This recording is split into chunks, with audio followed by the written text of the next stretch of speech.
First Things First is sponsored by Ram Trucks, built to serve.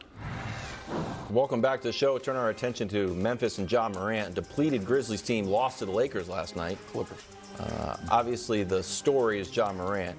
Here was Memphis coach Taylor Jenkins before the game.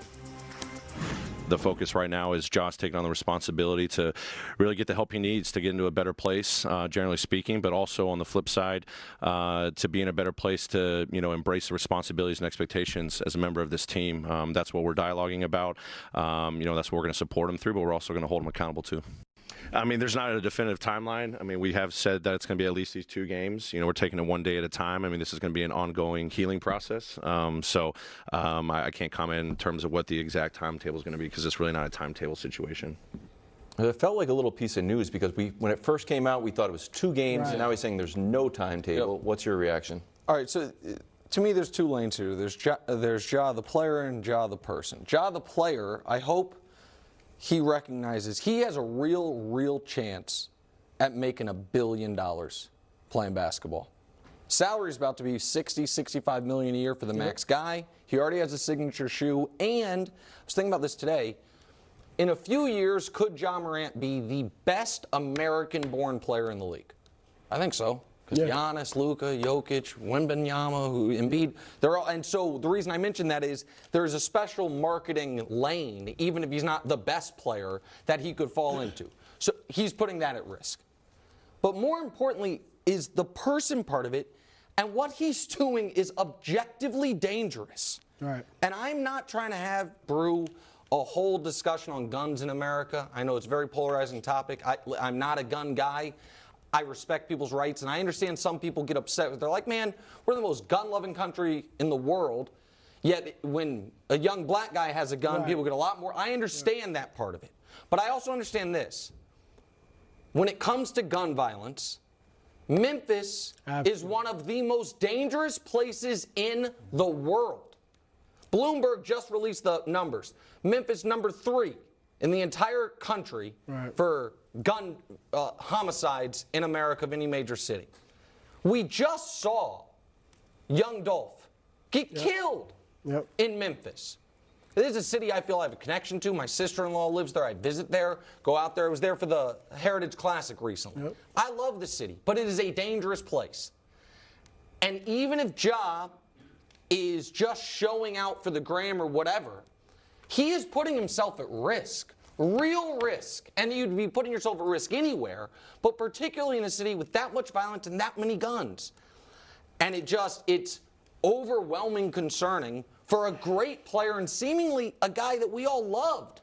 No, look, I agree with you. Here's what I'm going to say, because, our colleague Shannon Sharp has talked about Ja, stop trying to front like you lived that life when you didn't. You were raised by a 2-parent household, good upbringing. I'm going to speak to T. Morant, his dad, and Adam Silver, all right, because I felt this way. I don't know Ja or T personally, but watching from afar, my feeling was this. And then I talked to some people that know the situation in the league, and they confirmed that I'm right.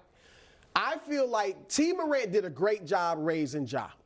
But it looks to me like once Ja made the league and now the millions of dollars are spewing in. And let's face it, Ja now is the breadwinner for the family, all right? And that T. Morant went from being the father and the authoritative father to one of Ja's boys. Like, T. Morant is out there now kicking it, like living the NBA life with his son.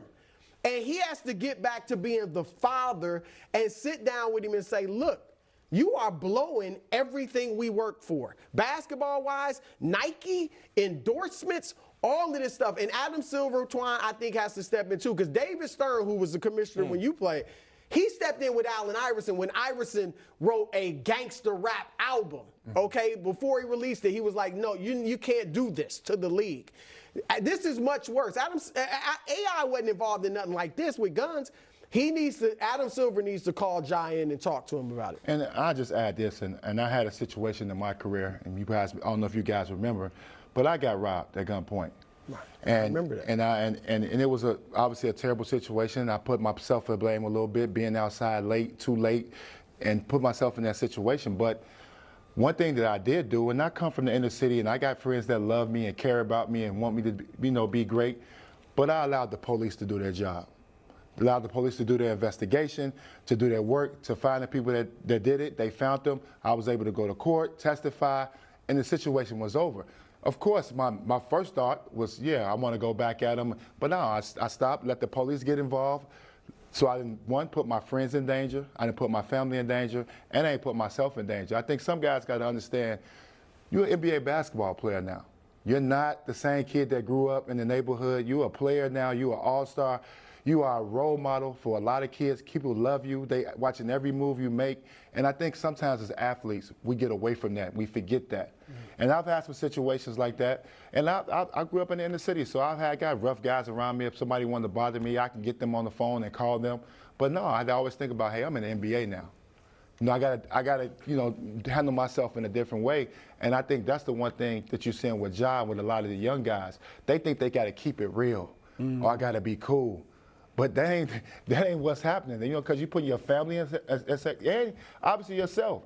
Right. This is a golden opportunity that he got right now to be, one of the greatest players to play this game. He's that talented. But when you start attaching that to it, what endorsement deals is he going to get?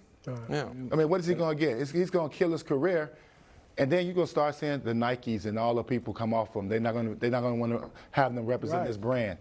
So he's going down a dangerous path, and I hope it's accidental. I hope it's something he can fix. I hope it's just people just getting at him and bothering him, and he can get away from it. But he's going down a dangerous road where he could kill a great career. He could be a Hall of Famer. Yeah. Bro, I had one big question out of this incident, and it is what took so long for the Grizzlies to do something. And here's Taylor Jenkins. This is a tough time for a young kid that's got to grow and get better.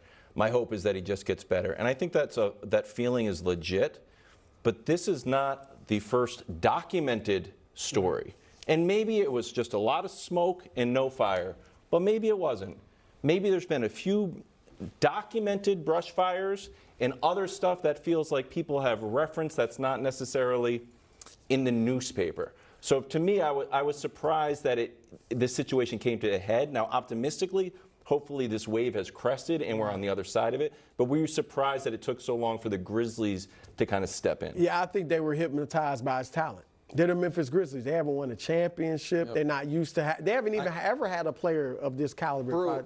I also think he was hypnotized by being untouchable, because this was not him playing around at the club and somebody sneaking a video. Mm-hmm. This was his IG Live. Right. He made the decision, I'm going to put this out to the world, seemingly thinking, I can do whatever I want. Well, I can do whatever I want. And that's what happens when you get away with things time and time again. Okay, well said. More first things first after the break.